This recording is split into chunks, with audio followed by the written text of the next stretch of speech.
How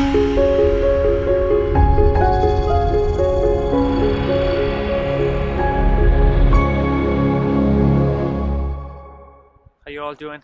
You're all very welcome to the Autism Summit. My apologies that I can't be with you. My name is James Northridge and I'm here in Boston. Freezing a little bit here at the moment, and I've decided that going out here into the park was actually probably a bad idea. But nonetheless, let's suffer on. Firstly, well done for popping down to my second favourite county in Ireland, which is Kerry, after Cork, of course. I think that you've all made the effort. You're all committed to making change and to picking out and maybe selecting, working with a piece of technology that's going to make a difference for your son or daughter, or for the students maybe that you work with. So what I'd really like to do in a few moments is just give you a little bit of background in terms of what I'm doing here in Boston, how I feel it could possibly help in the next coming months or year or so. And then just give you a little bit of comparison in terms of what's happening here in Boston. Okay, so take two. Had to get out of the cold a little bit, so my apologies. I just wanted to tell you a little bit about what I'm doing here in Boston, and hopefully you can see the crest of the university that I'm working at, mostly out of, and that's UMass. It's UMass Memorial. It's one of the main, I guess, medical schools, and there's quite a lot of work is done here in terms of research into disabilities, into technology that can be used. So I'm here in the Shriver Centre.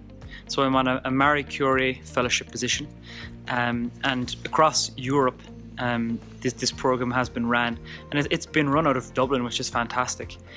It's give or take 20 to 30 fellows is the idea.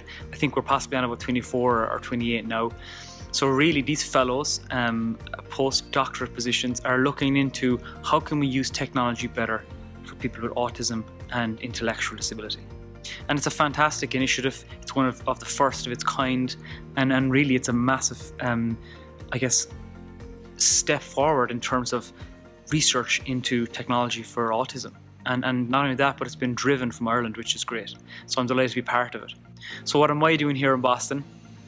I'm looking into how can we help parents, educators, therapists, how can we help people to select better technology for people that may be non-verbal. So I'm predominantly working with kids, young aged kids that are experiencing complex communication needs. They may be late speakers, they may be, a lot of them actually are non-verbal. So really what we're trying to do is we're trying to say, okay, there's lots and lots of technology out there, and you're going to hear about some great stuff today, I'm sure. But how, if you do need an augmentative communication device, so if you need a device to help you speak or to help, get your word across, how can we help you to select that technology? And that's really what we're trying to do, and we're developing a framework that's really going to make it easy for parents to say, okay, my son has, these are the challenges, here's the age he is, this is what he's currently doing, these are the type of things he's expressing, and really it's sort of a decision tree model. So we will guide you in a path, and then we will display you with a list of apps. So we're focusing on iOS apps for the moment. What do you do when your kid is diagnosed with autism and you're thinking, yeah, maybe technology is going to be one of those things? You go to the App Store, you type in autism, and what do you get back? You get back absolutely hundreds of apps that mean nothing to you, mean necessarily nothing in terms of how it can help your son or daughter. So that's really where we're trying to step in. And all too often, I suppose, in terms of research, what we've seen is that we've sort of bypassed, if you will, professional input. So what's happening now is that they're going and they're researching, they're going on Google, they're buying the likes of an iPad or an Android, and they're testing things and they're seeing what works. And that's great to an extent.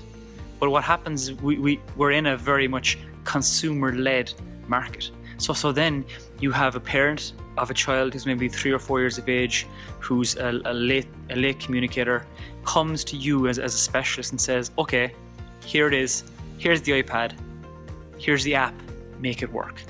And of course we know that necessarily isn't the correct way to go about it.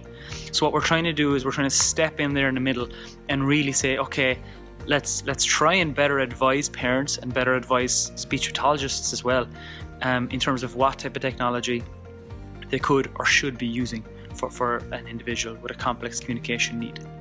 So that's kind of a quick wrap up in terms of what I'm doing. There is going to be some fantastic technology spoken about today, or you've already heard it. What I'd like to say to you is, we can't lose sight of what is most important, and there's always going to be something. The iPad is obviously the one that's there at the moment.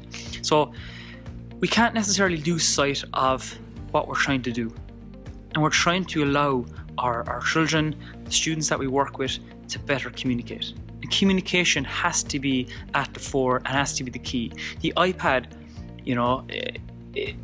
specific programs, apps, they're not going to be the silver bullet that fixes all or that makes everything perfect. It really is just another tool in the toolkit.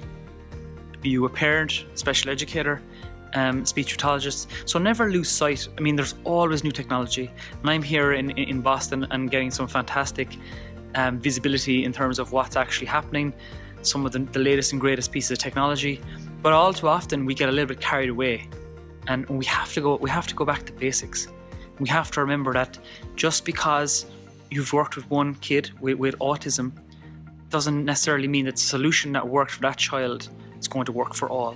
So every individual is just that. They are very much individual, and we need to treat them with that respect and kind of look into the needs and wants. And maybe, maybe they don't want to use an iPad.